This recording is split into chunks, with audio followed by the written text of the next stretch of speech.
Well, good afternoon, 304 students. I'm glad to be joining you by video today.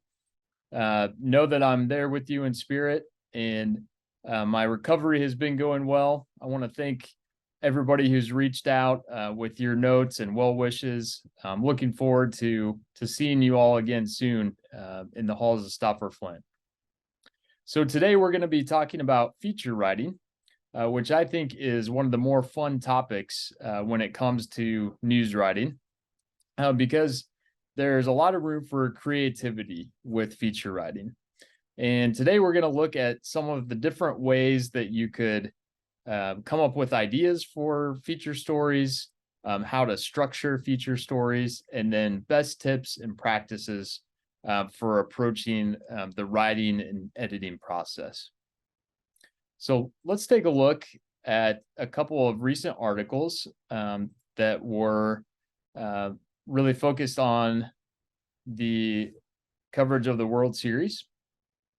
Here we have two different articles that were published just in the last couple of days. The one on the left is more what we would think of as a hard news story.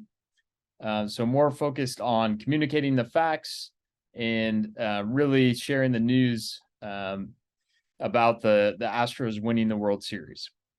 Now, on the right, we have a feature story. And as you can see here, this story is focused on Dusty Baker, the manager of the Houston Astros, who he has been around the game for a long time, both as a player and a manager. And he had never won a World Series as a manager. He had come close, but this was a remarkable achievement for him in that regard. So this story is also communicating some of the same things as the one on the left, but it's really taking a different approach and focusing on telling the story through the lens of Dusty Baker and his personal story as a part of this larger narrative. So what I'd like us to do is I'd like you to think about the actual language that's being used and how these two different types of articles are written.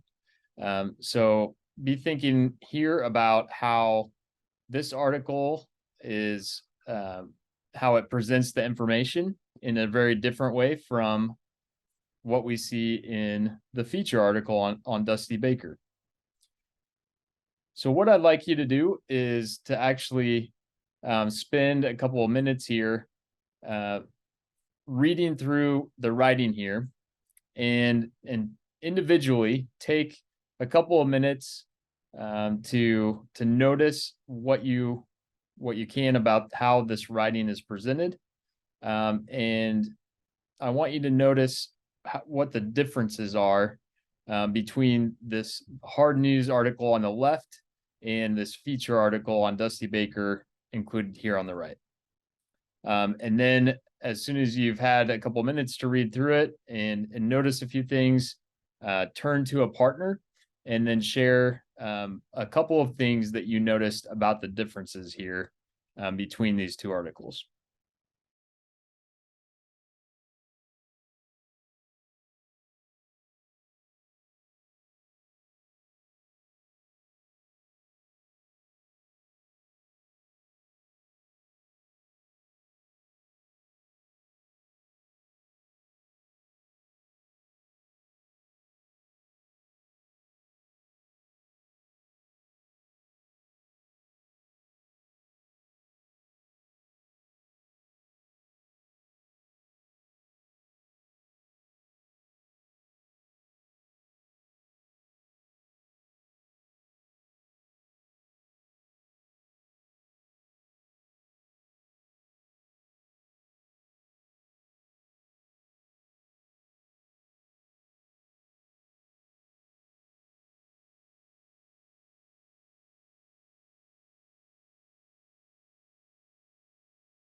All right, so hopefully you had an opportunity to notice a few things there about the way these two articles are written. But what I wanted to point out was in the feature article that we see here on the right, just how many details are presented there that we don't necessarily get in the article on the left. So if you look at that first paragraph, it gets into describing all of these details that help to paint a picture of who Dusty Baker is. It talks about the businesses that he owns. It talks about the type of music that he listens to and how he was playing a song by Big Mama Thornton, who originally wrote the song Hound Dog, recorded by Elvis. How he was actually playing that in the clubhouse before Game 6 of the World Series. And then it goes on to talk about his love for people. And all of these are details that help to add color and to define who Dusty Baker is, and they help to bring us in as an audience for understanding his perspective and why his winning a World Series means so much, both for him as an individual, but for the larger community in Houston. So what we see here is a good example of how feature stories can really use that vivid language and those sensory details to help bring a topic alive. Okay, so let's go ahead and take a look at some of the specific differences between hard news and soft news or feature stories. Now, the first category is timing. And with hard news, we see a sense of urgency.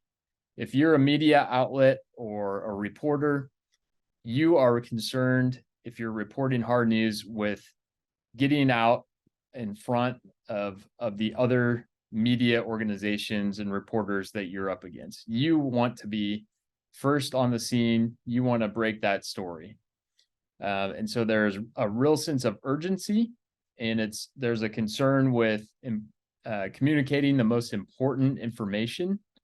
But there isn't a lot of extra time for adding those kinds of colorful and vivid details that you might see in soft news or feature stories. So the timing of soft news is going to be less urgent. Now we can kind of think about the difference as being, let's say we are going on a road trip.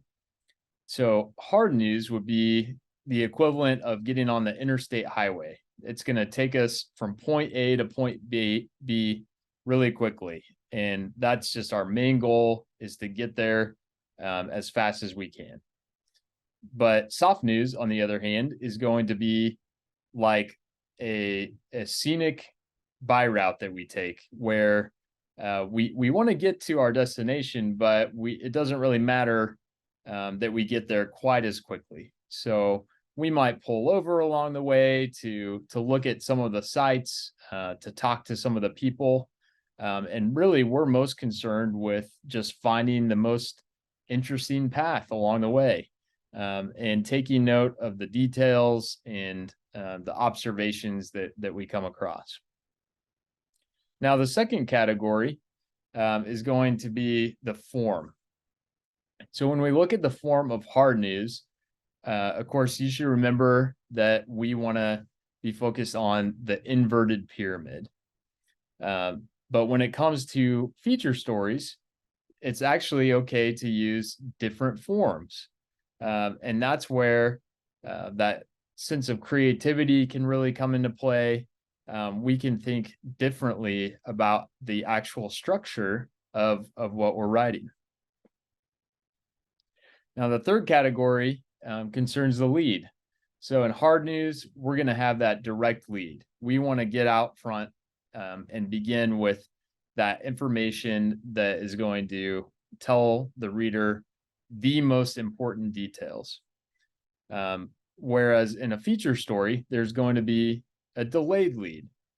So we'll talk about here a little bit later on about some of the different types of leads that you might see in a feature story. And you'll see there are all kinds of different options for that.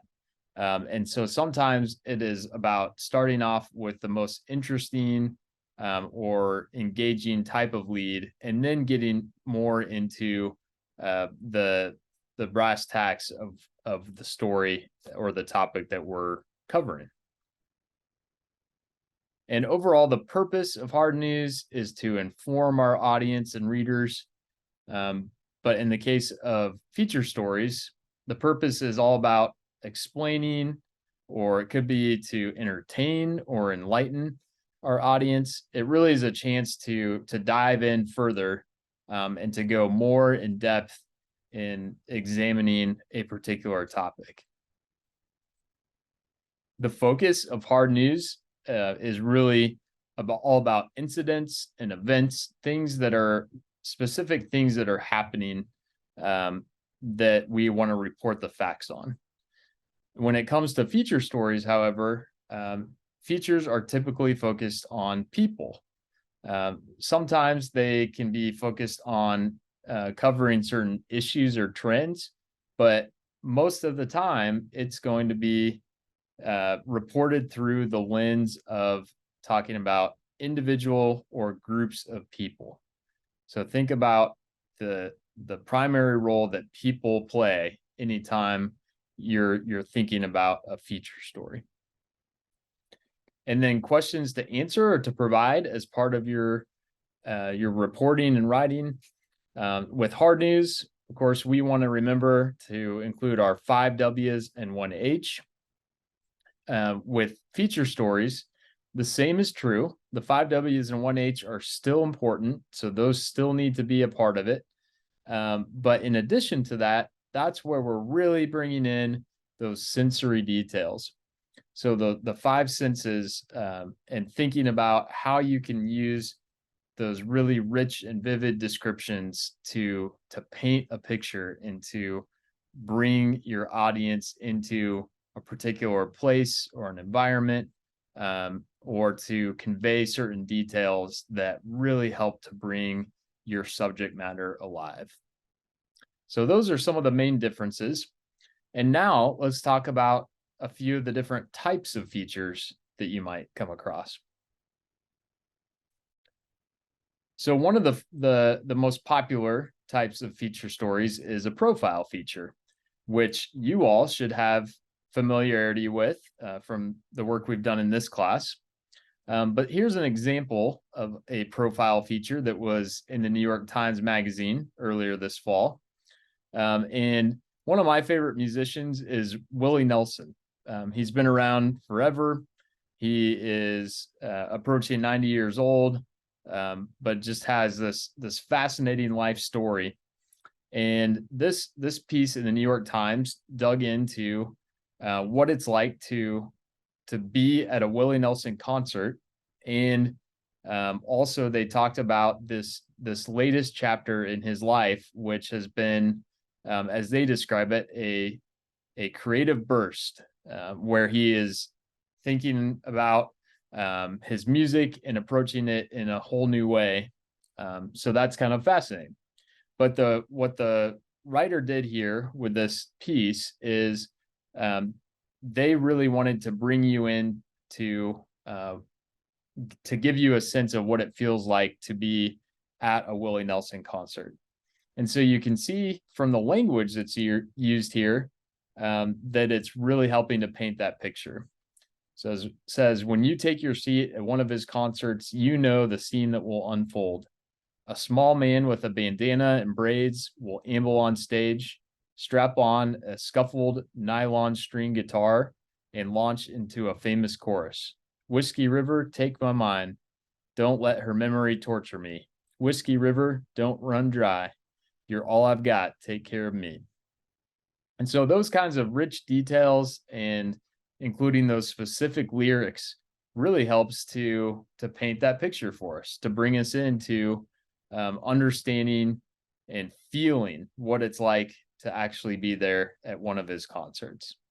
So that's a good way to get your audience engaged and to really bring them along to the main topic that you're covering. Now, a second type of feature story is a news feature. And as we see with our example here, in this case, the journal, which is based out of Wichita, published by the Kansas Leadership Center, they are focused here on reporting on election day security and really investigating how secure the different election day systems are, specifically in Kansas. But they've chosen to do that through the lens of an individual poll worker. So in this case, we see this story is centered around Andrea Suttle, who is a poll worker in Sedgwick County in the Wichita area. And it gets into telling her story, has a number of quotes from her and her sharing about her experience of why she's a poll worker and what that means to her. But it also uses her perspective on how she is baffled by the doubts that some voters have about the security and fairness of elections. It uses that as a way to lead into this deeper look at the actual systems that are used on election day.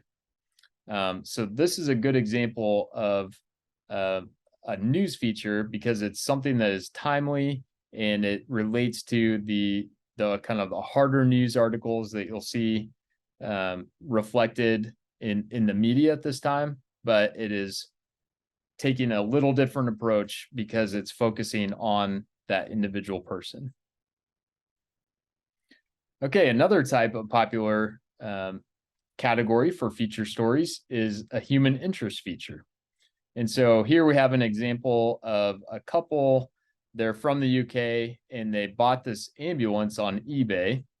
And they've been traveling around the world to different countries in their ambulance.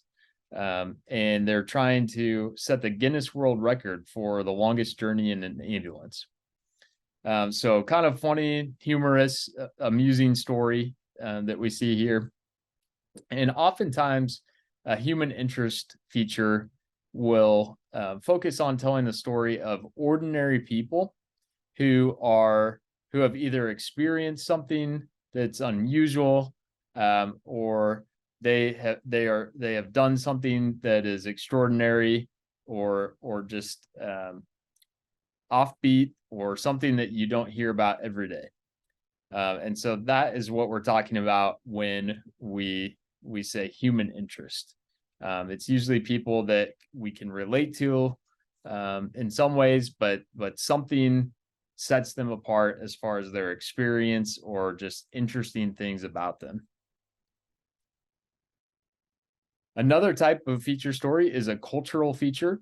And so we see this example here from, this is from the New York Times as well. They did a recent piece here on the neighborhoods in Bangkok, Thailand, and how there's been a revitalization in some of these neighborhoods because of the chefs, designers, curators, the creative types that have started to reinvent the feel of some of these neighborhoods.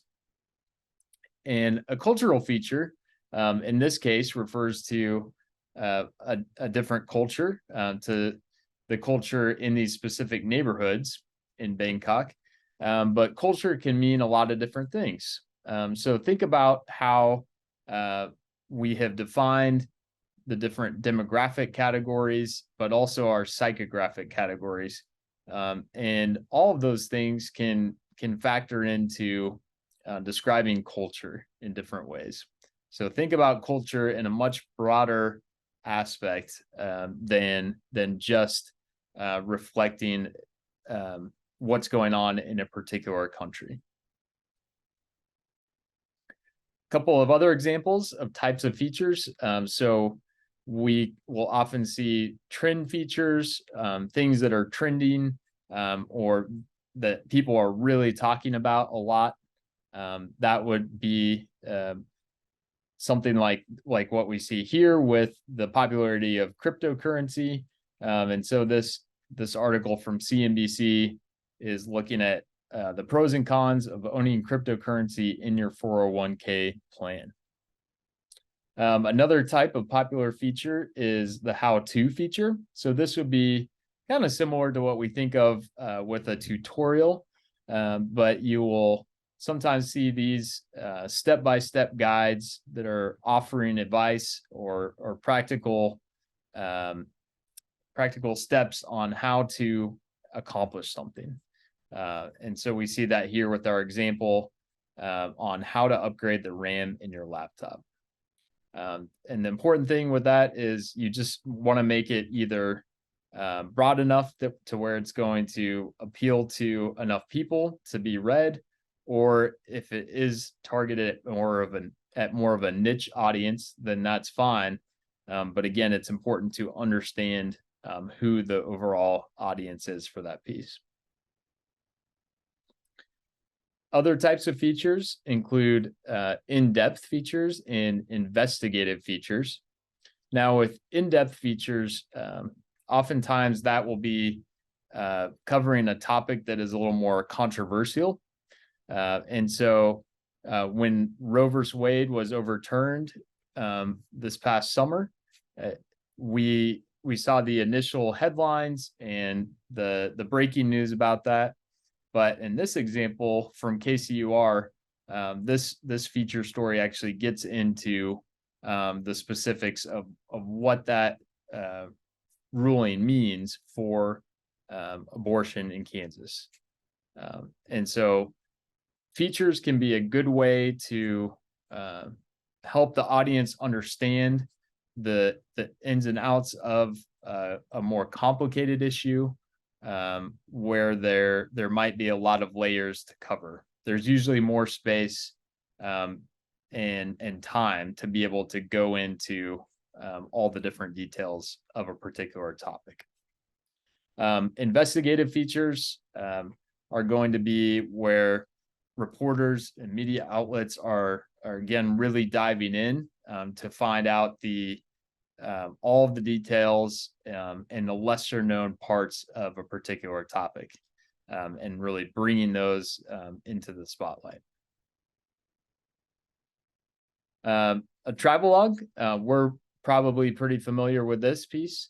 This is going to be similar to a cultural piece where it's maybe taking you to a particular place and giving you tips on where to visit. That's going to be something that's really popular in travel sections of publications or websites that we come across. But it's not necessarily going to be that breaking news, but just more kind of special interest pieces or that we might see there. And then also another example would be historical features. And so we have here this example from KCUR. This is from A People's History of Kansas City, which is a fantastic podcast that I highly recommend you check out sometime if you haven't already. But they, in addition to providing the podcast, they also published the feature articles online about what they're covering. And so in this case, they dove into the topic of talking about this freed slave Hiram Young, who is from Independence, Missouri, and who actually was a really prominent person during this time period, who unfortunately was forgotten in a lot of ways by the official records. And so this piece really dives in to tell us much more information and detail about his particular story. All right. So now that we've seen a number of examples of types of feature stories, I want you to spend the next 5 minutes or so doing a think, pair, share. So think for a couple minutes about ways that you might be able to find ideas for feature writing. So think about what are some of the different ways that you might be able to gather ideas and concepts that you could then turn into a feature story. And then I'd like you to turn to the person next to you and to share some of those ideas that you come up with. So we'll spend the next 5 minutes doing that, and then we'll come back together.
All right. So I hope you had a chance to discuss some different ideas for where you can find topics for feature writing.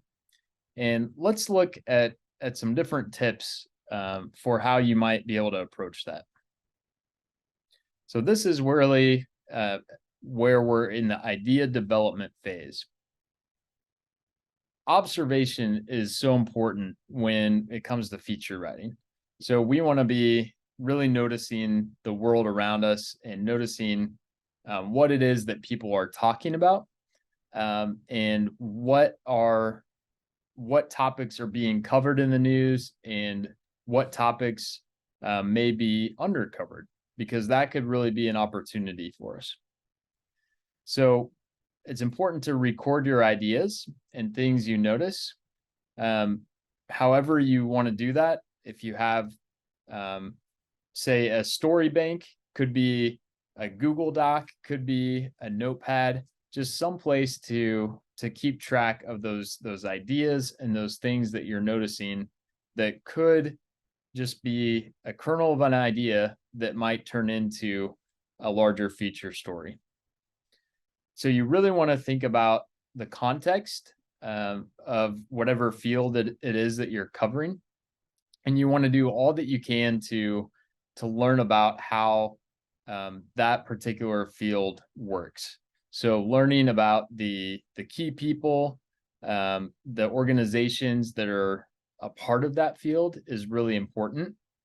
And with all of the experience that each of you have been gaining on Twitter, keep in mind Twitter as a tool for a way to organize and to do research on specific topics. And one thing that I recommend doing is using the list feature in Twitter to organize some of those key people and organizations around particular topics. And that can be a great place to go to. If you have those lists in place, then you can go and find that information and find those experts much more easily if you've done the work ahead of time to create that as a resource.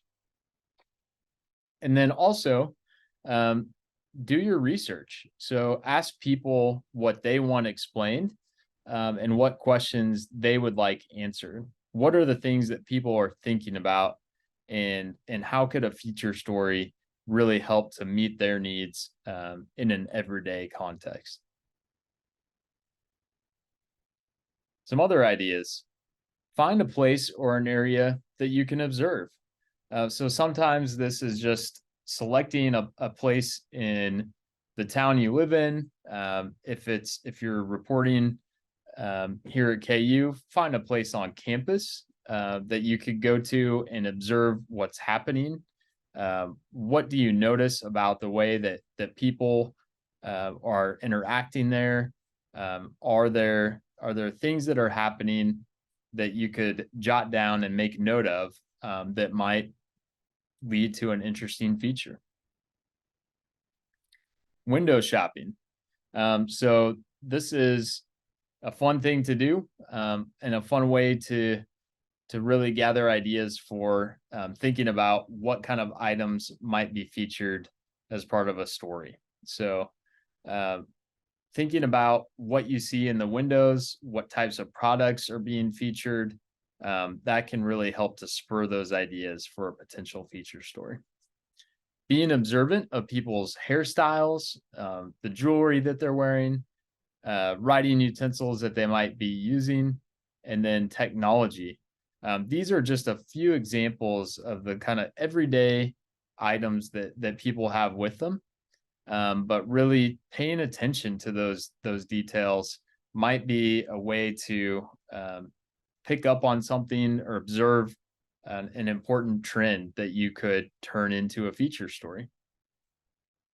And then think about those everyday decisions that people are facing, whether it's how to buy a car, manage your money, choosing the right pet, or finding the right health club. What are those things that that many people have to navigate and have to deal with, but they could benefit from having a how-to guide or a little bit more explanation of the best way to approach making those decisions. Okay, also with the idea development phase, it's really important to look at the people behind a particular issue. So if there is an issue that's happening on either a local level or a national level, look at someone who the key decision makers are that can have a role or play a big hand in deciding how that issue is being framed. And you can also look at this from a reverse perspective and look at the issue behind the people. So if there are prominent people, you could look a little bit deeper into what that issue is that has made them a key or a notable person. So two different ways to approach it. Also, you can do rigorous research on a topic. So really dive in and unearth and find things that nobody else has done or nobody else has found. So you want to be able to find that angle that's unique or unusual, so that the reporting and the writing you're doing really stands out from the crowd. So there we say it again. Try to find that fresh angle. Try to do something that hasn't been done before.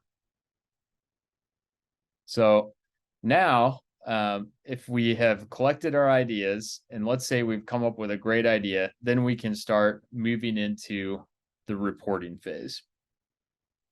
And with the reporting phase, we have a number of tips to follow for that as well. So tip number one, get out of your office/room and meet people. So much can be gained from actually having those in-person or face-to-face interviews, and just being out and experiencing that with people is going to make your reporting and your writing that much richer and detailed. You want to do your research and gather as many primary and secondary sources as possible. So really go above and beyond what you think is expected, and be able to show that you've done your homework, that you can back up what you're saying in your reporting. You want to, of course, do in-depth interviews. Think about how you can ask the right questions and find the information that is going to be the most interesting and most engaging. And then don't fail to observe your subject and environment. So as you might remember from when Michael Holtz joined our class for the guest lecture, he talked about how these days when he is doing an interview for a feature story, he's taking a recorder with him to record the exact quotes that people are giving him. But he also has a notepad that he's jotting down notes in about the exact surroundings, the specific details of the place that he's in, or possibly the mannerisms, the characteristics, those important things that are going to be really key as part of conveying a sense of place or a sense of character when it comes to doing the actual writing as part of a feature story. Another good tip is to ask if you can call back if you need additional information. So bringing that up in the moment as you're talking to your interview subject, and then don't hesitate to actually do so. So if you have a detail that you aren't quite sure about, but it could really add to the overall feature story, then make sure to do so, to reach out and to really find out that important information, because it's going to improve your writing. in a big way. Some other basic reminders. These are things that we've talked about throughout this class, but remember that feature stories are about people. So when it comes to interviewing, you want to make it conversational. You want to be focused on how you can relate to the person you're interviewing on a human level. And that's ultimately going to lead you to a lot better quotes and information. You're going to learn a lot more if you give that person a chance to really tell their story. So your job is to listen and to relate to them as much as possible. If you can, like we said, you want to talk to people, to your sources face to face. Sometimes you may need to do it over the phone or over Zoom. But if you can, it's always better to be face to face because there's so much that is conveyed beyond just the quotes that are given by your subject. So body language can be huge for communicating information. And when people are face to face, they're going to be more likely to open up and expand on the information that they're telling you about a particular topic. Remember to ask those why and how questions. That's going to give you a lot more detailed responses. You don't want to ask yes and no questions, of course, because that has a tendency to lead to short answers that really don't help you in terms of filling in and capturing those important details. You want to ask contrasting questions. So think about how you can set up questions that illustrate the differences between things.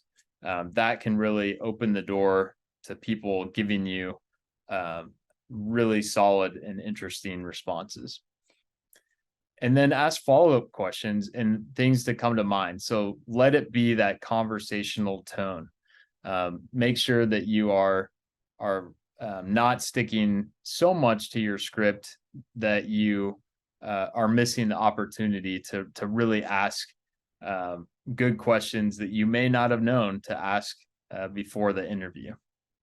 So let it be a natural process and have those key questions that you want to answer, but then let the conversation unfold in a natural way.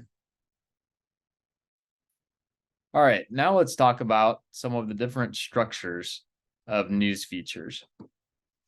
And this is a typical structure of what we would see with a feature story. One, to begin, you would have your lead, your intro. Two is going to be what's called the nut graph, and that is going to be reflecting the main theme of what you're talking about with the feature article. Then next we have our body, and so that's where we're going to have more explanation and further details about the particular issue or topic. And then lastly, we'll have the ending. Those will be the final words, and there are different ways that you can end a feature story. And we'll talk about some of those in just a minute. So let's look more carefully at each of these different components. With the lead, so this is going to be the attention grabbing part of an issue. That's where we have a chance to really engage our audience, to get them to capture their interest, and then hopefully they're going to continue to read through the rest of that story. Some different types of feature leads. We can see here that there are a lot of different categories for ways that you can approach the lead. So this is a big difference between features and hard news. So one example is a punch lead. Now, a punch lead is going to be a short, snappy sentence that's usually in a paragraph by itself. And then the second paragraph moves right into the story. Our next type of lead is going to be a background lead. And so that is going to be a lead that's very descriptive, and it focuses on describing the circumstances surrounding an event, but not the participants themselves. A descriptive lead is going to be one that focuses primarily on the five senses, and really helping to bring the scene alive by creating the situation, helping the reader to form that visual picture. And in this type of lead, adjectives and verbs are going to be key. A contrast lead is where you're going to see really a playing up of those opposites. And that is done in order to sharpen the focus of what the story is about.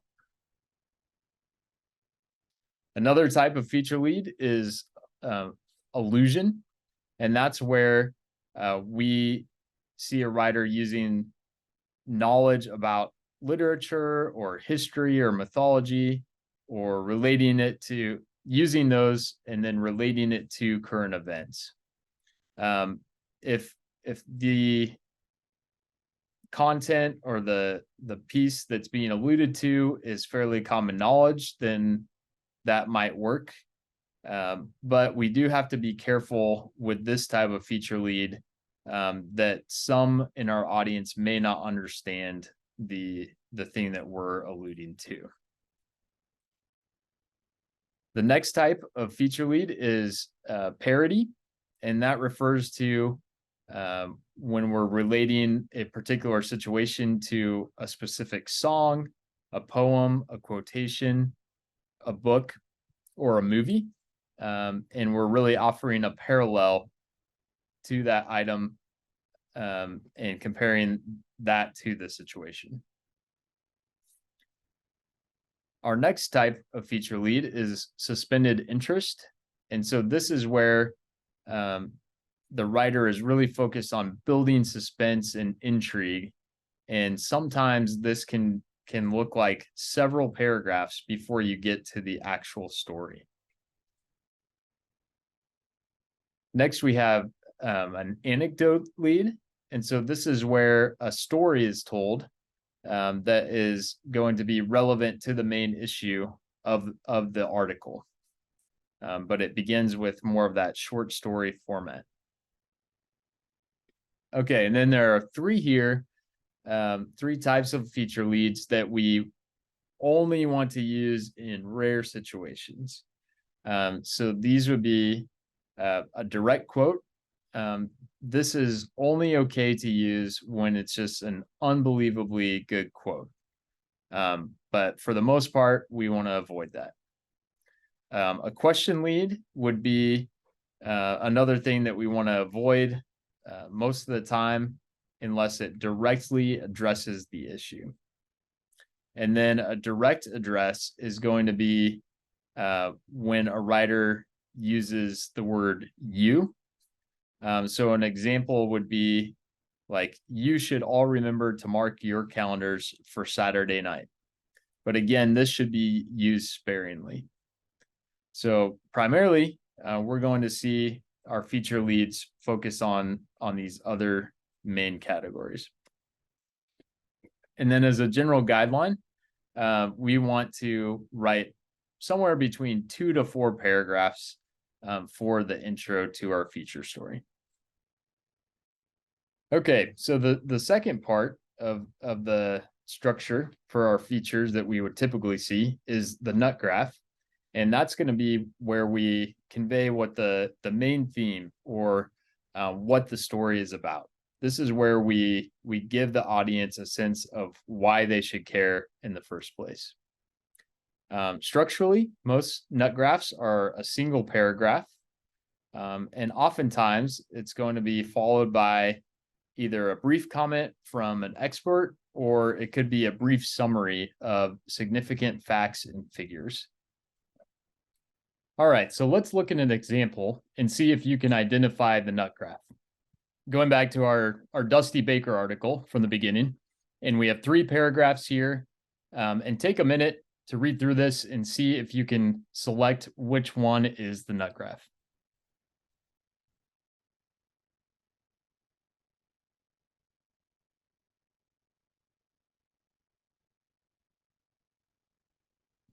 All right, so if you said paragraph 3, you're correct.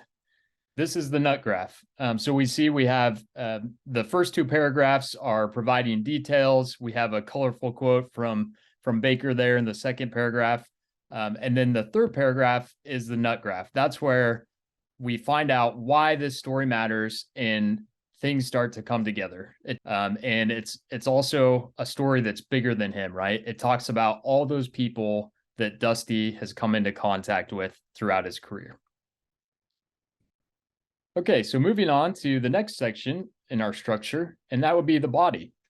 That is where we are providing an explanation and giving more of an overview of the problem that we're discussing.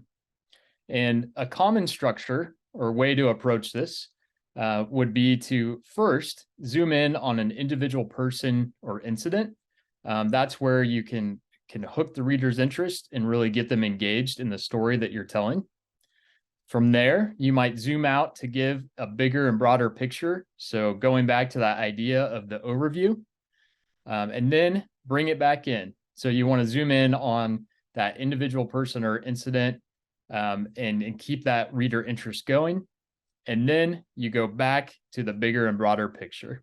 So that's kind of the rhythm that you might follow throughout the body of a feature story. Zoom in, zoom out, zoom in, zoom out. So there's a certain pacing and a certain rhythm to the structure. Okay, and then the last section is going to be our ending.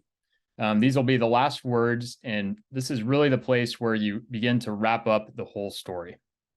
And if you can think about it from a cinematic type of viewpoint, we can remember that the ending is as important as the end of a film or drama. So you want to have an impact and leave it with a memorable conclusion. Oftentimes, this can be a quote that really stands out and makes the point, or leaves something that people can remember. This is also an ending, but again, it's beginning a new phase as well. And as far as the length, about 3 to 4 paragraphs is about right for most endings to feature stories. Okay, so I want to also explain a common feature formula, and this was pioneered by the Wall Street Journal and is still used today in many of the feature stories that they publish. And as our friend Jerry Seib could tell us, this is a tried and true practice that really helps reporters and writers to know how to organize feature stories. So this is how it works. If we can imagine the story as this kind of cyclical piece, then we would start with a specific incident or anecdote. Then we would provide a transition to the main point and tie it into the big picture. From there, we transition into covering the main point of the story.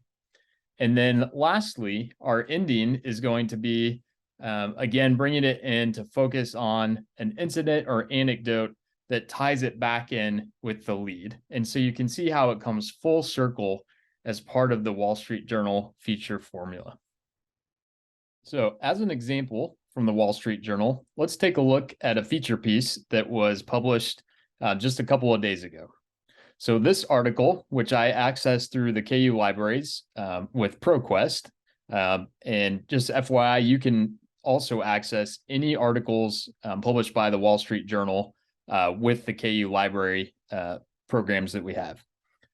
So this particular article is talking about vintage photo booths and how there's a trend with Generation Z taking an interest in finding these vintage photo booths, despite having iPhones and the capability to take pictures instantly. There's something about the nostalgia factor that is appealing to Generation Z. So let's go through this article real quick and see if we can identify those 4 different parts of that cycle. So we can see with the lead right here that we are starting off with an individual person's story or an anecdote that happened. So Friana Goltum is a member of Generation Z, and it's talking about how she is somebody who is interested in finding these vintage photo booths, and she wants to seek these out despite having the option of taking selfies with her iPhone. So it follows her story here for a little while, and we can see all the way up until about here. This is a quote from her. And so we can see that then things are starting to transition to the main point of the article. So this quote illustrates that it is hard to beat the experience of doing something by yourself or with your friends and capturing it with an actual strip of film. So that kind of says something about why it matters that we're hearing about this anecdote, because it illustrates the larger trend of what's happening. And then we can see this is where we get into talking about the main point of the story. So the main point is that there's this burst of interest for Generation Z in being drawn to these vintage photo booths. And this is an emerging trend, even though these photo booths have been around forever. And then you can scroll through the article and see much more about this trend. And we can get all the way to the bottom. And here at the end, we see two individuals who, this is the first time we're hearing about Richie Cohen and Dwayne Tragus. One of them is 59 and the other is 61 years old.